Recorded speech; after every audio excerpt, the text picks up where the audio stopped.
विधि विवरण ग्रंथ अध्याय 28 संहिता के पालन का फल।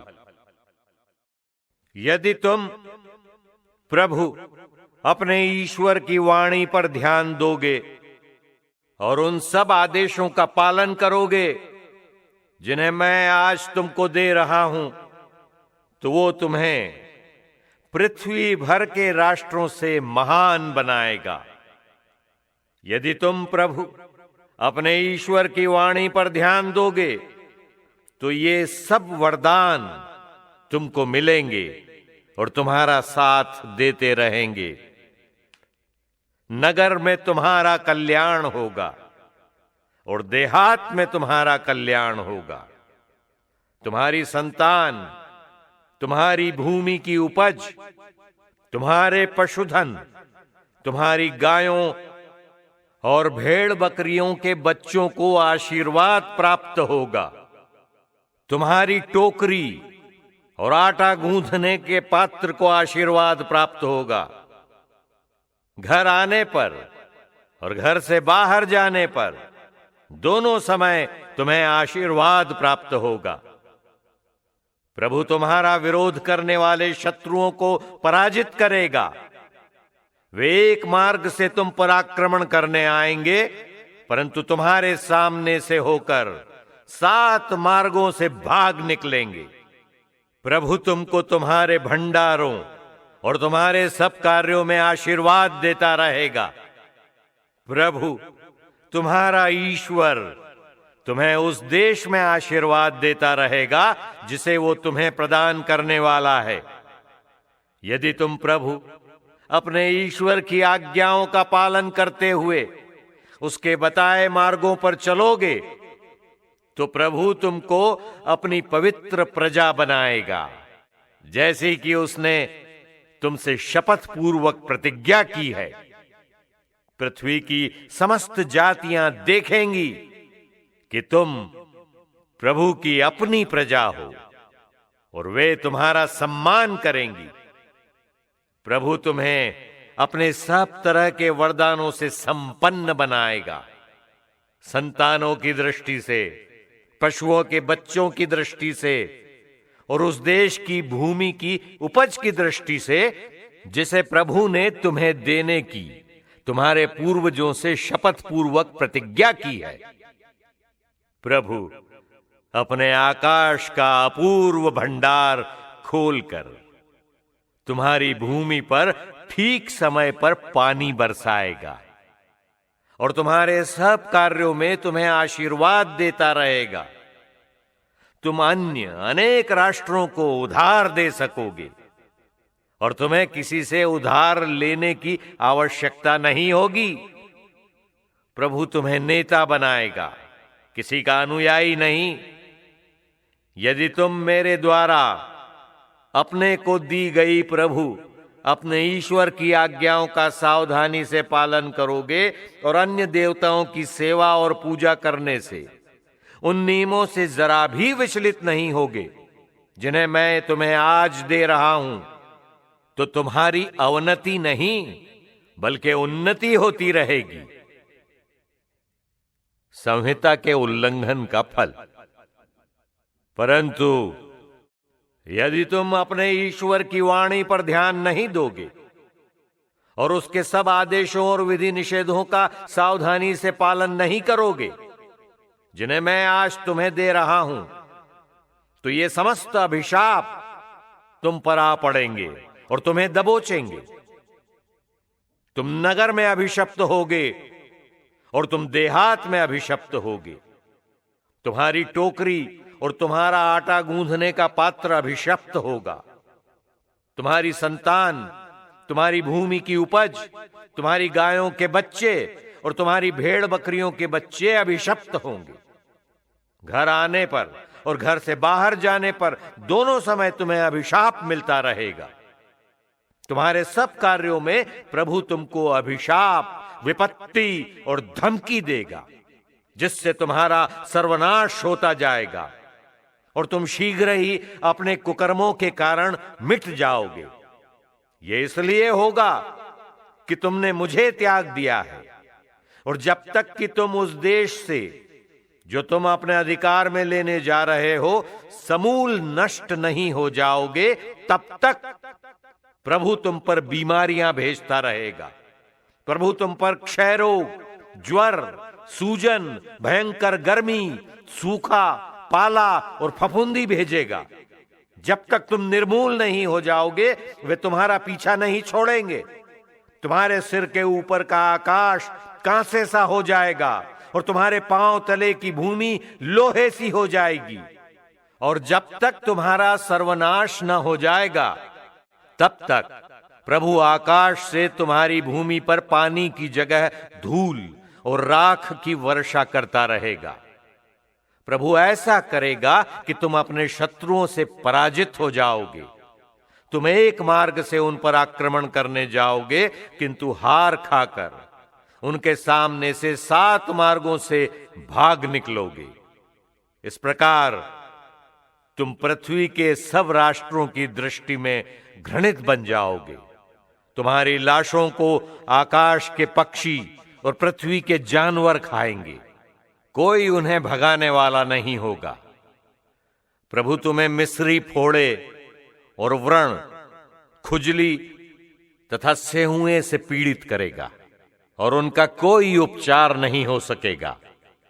प्रभु तुम्हें उन्माद, अंधापन और पागलपन से पीड़ित करेगा। जिस तरह अंधा अंधेरे में टटोलता फिरता है, उसी तरह तुम दिन दोपहर करोगे और अपने रास्ते में आगे नहीं बढ़ सकोगे, बल्कि तुम पर निरंतर अत्याचार होते रहेंगे और तुम लुटते जाओगे। कोई तुम्हारी सहायता नहीं करेगा।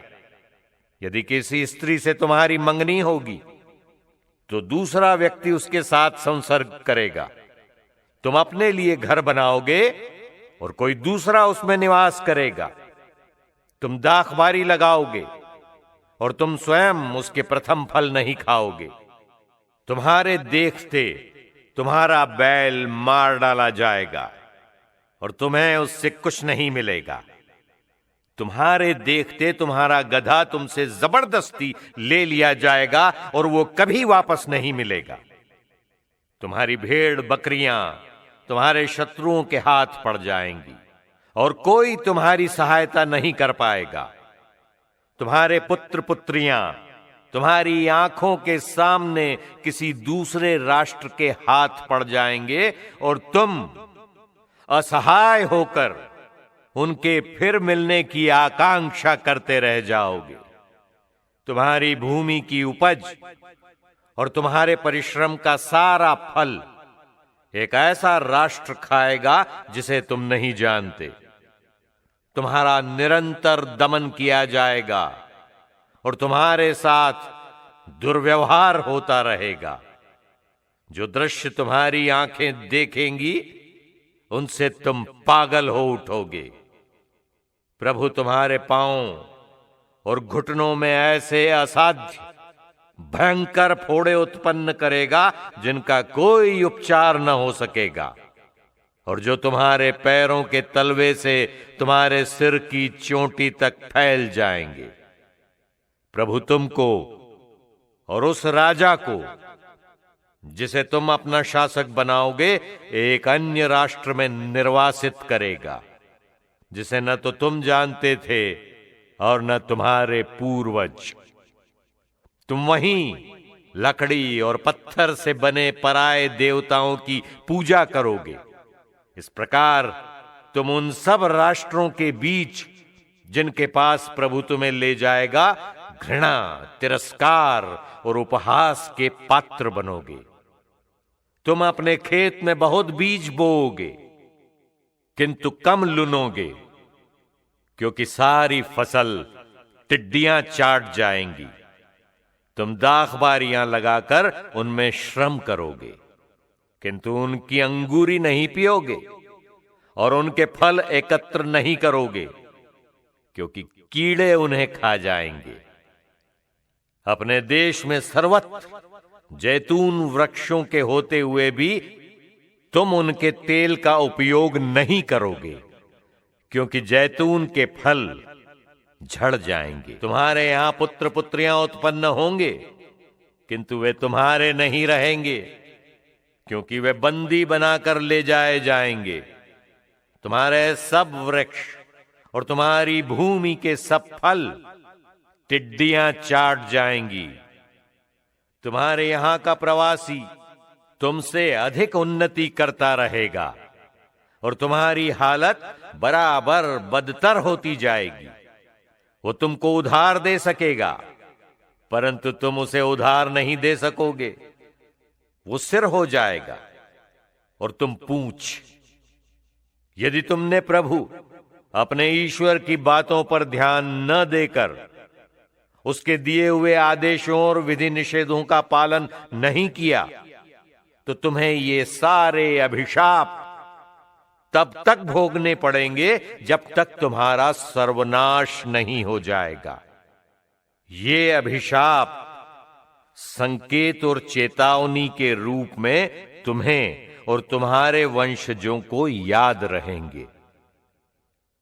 तुमने समृद्धि के दिनों में प्रसन्नता और आनंद के साथ प्रभु की सेवा नहीं की, इसलिए तुमको भूखे प्यासे रहकर, नंगे और सब तरह से निर्धन होकर अपने शत्रुओं की सेवा करनी पड़ेगी, जिन्हें प्रभु तुम्हारे विरुद्ध भेजेगा।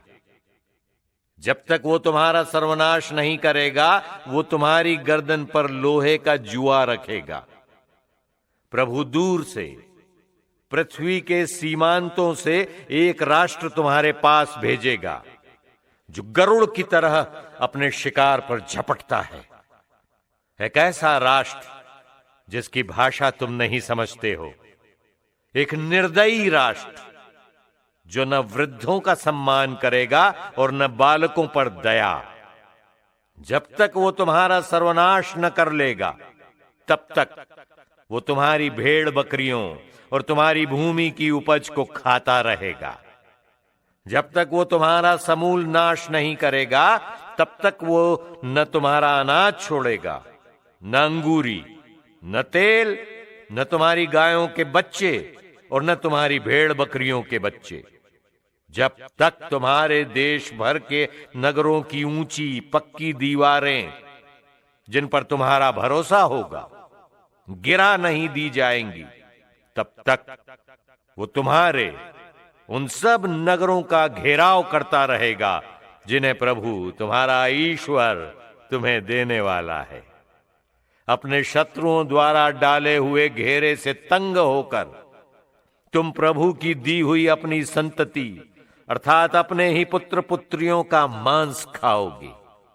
तुम्हारे बीच सबसे सौम्य और सुकुमार मनुष्य भी अपने भाई, अपनी प्राण प्रिय पत्नी और अपनी बची हुई संतान के साथ दया नहीं करेगा, और जब वो अपने बच्चों का मांस खाता होगा तो उसमें से उन्हें कुछ नहीं देगा।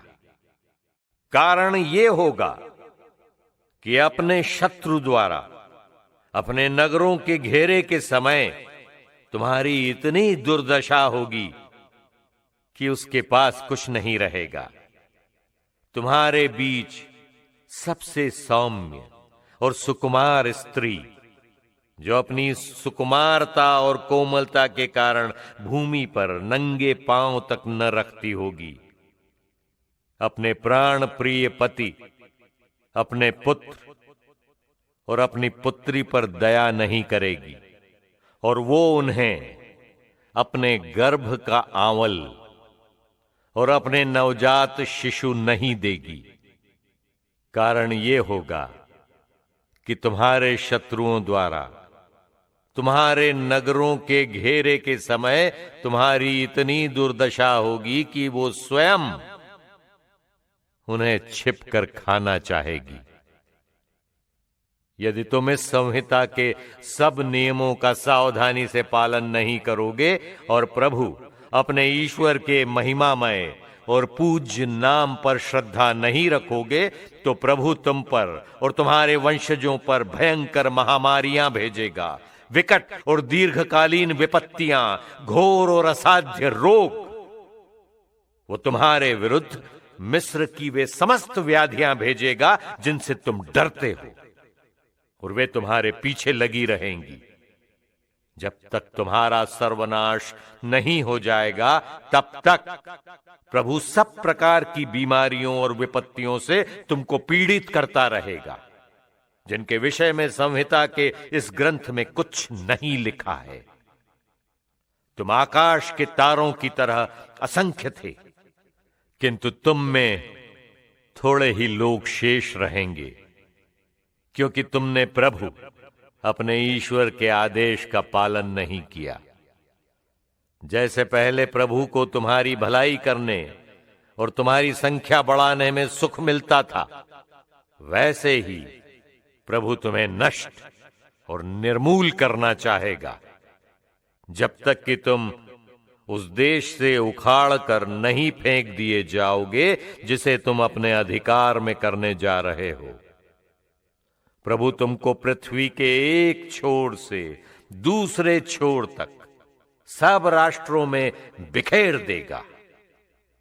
तब तुम वहां लकड़ी और पत्थर के बने ऐसे देवताओं की पूजा करोगे जिन्हें न तो तुम जानते हो और न तुम्हारे पूर्वज ही जानते थे। तुमको उन राष्ट्रों के बीच शांति नहीं मिलेगी और तुम किसी एक स्थान पर नहीं रह पाओगे।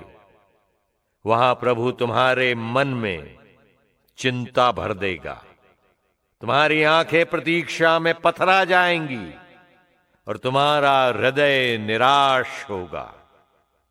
तुम्हारा जीवन निरंतर जोखिम में रहेगा। तुम दिन रात डरते रहोगे, क्योंकि तुम्हारी कोई सुरक्षा नहीं होगी। अपने मन की घबराहट के कारण और उन सब दुखदायक दृश्यों के कारण जिन्हें तुम देखोगे, तुम सवेरे सोचोगे कि शाम होती तो अच्छा होता, और शाम को सोचोगे कि सवेरा होता तो अच्छा होता। प्रभु तुमको जलयानों में फिर मिस्र वापस भेज देगा। यद्यपि मैंने तुमको ये वचन दिया था कि तुम फिर कभी उस मार्ग पर नहीं लौटोगे। तुम वहां जाकर अपने शत्रुओं के यहां अपने को दास दासी के रूप में बेच देना चाहोगे, लेकिन तुम्हें कोई नहीं खरीदेगा। समापन भाषण। प्रभु ने इजराइलियों के लिए होरेब में जो विधान निर्धारित किया था, उसके सिवा उसने मूसा को आदेश दिया कि वो मोआब में ये विधान घोषित करे। हर दिन एक अध्याय मिशन के अंतर्गत विधि विवरण ग्रंथ के 28वें अध्याय में ईश्वर ने इस्राएलियों को स्पष्ट रूप से बताया कि उनकी आज्ञाओं का पालन करने पर आशीर्वाद मिलेगा, और अगर वे इन आदेशों का उल्लंघन करेंगे तो उन्हें कड़ी सजा का सामना करना पड़ेगा। यह अध्याय न केवल इस्राएलियों के लिए बल्कि आज के विश्वासियों के लिए भी एक गहरी शिक्षा प्रदान करता है। ईश्वर की आज्ञाओं का पालन करना हमारे जीवन में स्थिरता, शांति, समृद्धि और ईश्वर की उपस्थिति को लाता है, जबकि आज्ञाओं की अवहेलना के परिणामस्वरूप हम संघर्ष, असफलता और जीवन में ईश्वर की कृपा से दूर हो सकते हैं। अध्याय 28 का संदर्भ और मुख्य संदेश। 1. आशीर्वाद और श्राप। इस अध्याय में ईश्वर ने आशीर्वाद और श्राप के बारे में विस्तार से बताया। आशीर्वाद के रूप में ईश्वर ने यह वादा किया कि उनके जीवन में समृद्धि, शांति और सफलता होगी, लेकिन यदि वे उसकी आज्ञाओं का पालन नहीं करेंगे तो उनके जीवन में श्राप आएंगे, जैसे कि रोग, कष्ट और उनके देश की पराजय। ये हमें ये सिखाता है कि हमारे जीवन के परिणाम सीधे तौर पर हमारे ईश्वर के प्रति निष्ठा और उसके आदेशों के पालन से जुड़े हैं। 2. आशीर्वाद के परिणाम। ईश्वर ने आशीर्वाद की कई बातें बताई, जैसे कि शारीरिक स्वास्थ्य, वित्तीय समृद्धि, पारिवारिक सुख और शत्रुओं पर विजय। जब हम ईश्वर के साथ सही संबंध बनाए रखते हैं तो वह हमें इन आशीर्वादों से भर देता है, जिससे हमारा जीवन शांतिपूर्ण और समृद्ध होता है। 3. श्राप के परिणाम। श्राप के परिणाम में ईश्वर ने ये बताया कि उनके देश में अराजकता, असफलता, बीमारी और पराजय होगी। ये हमें ये सिखाता है कि ईश्वर के आदेशों की अवहेलना के परिणामस्वरूप जीवन में संघर्ष और परेशानी बढ़ सकती है। 4. समाज और परिवार पर प्रभाव। ईश्वर ने समाज और परिवार के संबंधों पर भी गहरी बात की। यदि हम ईश्वर के आदेशों का पालन करेंगे तो हमारे परिवार और समाज में शांति और समृद्धि होगी। ये हमें ये सिखाता है कि हमारे व्यक्तिगत कार्यों का असर हमारे परिवार और समाज पर भी पड़ता है। आज के जीवन के लिए गहन चिंतन। 1. आज्ञाओं का पालन और आशीर्वाद। हमें अपने जीवन में ईश्वर की आज्ञाओं का पालन करना चाहिए, क्योंकि यही हमारे जीवन को आशीर्वादित और समृद्ध करता है। आशीर्वाद केवल तभी मिलते हैं जब हम ईश्वर के सिद्धांतों का पालन करते हैं और उसके मार्ग पर चलते हैं। 2. परिणामों के प्रति जागरूकता। यह अध्याय हमें यह सिखाता है कि हमारे कार्यों के परिणाम हमेशा हमारे निर्णयों के अनुसार होते हैं। हमें हर कार्य में सोच समझकर निर्णय लेना चाहिए, ताकि हम ईश्वर की इच्छाओं के अनुसार जीवन जी सकें। यदि हम ईश्वर की आज्ञाओं की अवहेलना करते हैं तो हमें इसके परिणाम भुगतने पड़ते हैं, जैसे कि संघर्ष, असफलता और समस्याएं। 3. समाज और परिवार में शांति। हमें अपने परिवार और समाज में शांति और समृद्धि लाने के लिए ईश्वर के आदेशों का पालन करना चाहिए। जब हम ईश्वर के सिद्धांतों के अनुसार जीवन जीते हैं तो हम अपने समाज में भी सकारात्मक प्रभाव डाल सकते हैं। 4. आध्यात्मिक जागरूकता और निष्ठा। हमें अपने आध्यात्मिक जीवन को हर दिन सुधारने की आवश्यकता है, ताकि हम ईश्वर के आदेशों का पालन करने में सक्षम हो सकें। ईश्वर के प्रति हमारी निष्ठा और समर्पण ही हमारे जीवन में स्थिरता और आशीर्वाद का कारण बनते हैं। आज का अनुप्रयोग। ईश्वर की आज्ञाओं का पालन करें ताकि आप आशीर्वादित हो सकें और आपके जीवन में शांति और समृद्धि हो। अपने कार्यों के परिणामों के प्रति जागरूक रहें और सोच समझकर निर्णय लें। अपने परिवार और समाज में शांति और समृद्धि लाने के लिए ईश्वर के सिद्धांतों का पालन करें। अपने आध्यात्मिक जीवन की समीक्षा करें और ईश्वर के प्रति अपनी निष्ठा को मजबूत करें। हर दिन एक अध्याय मिशन। हर दिन एक अध्याय मिशन का उद्देश्य बाइबल के हर अध्याय को गहराई से समझना और उसे दैनिक जीवन में लागू करना है। इस यात्रा में हमारे साथ जुड़े और ईश्वर के वचनों के माध्यम से अपने जीवन को समृद्ध बनाएं।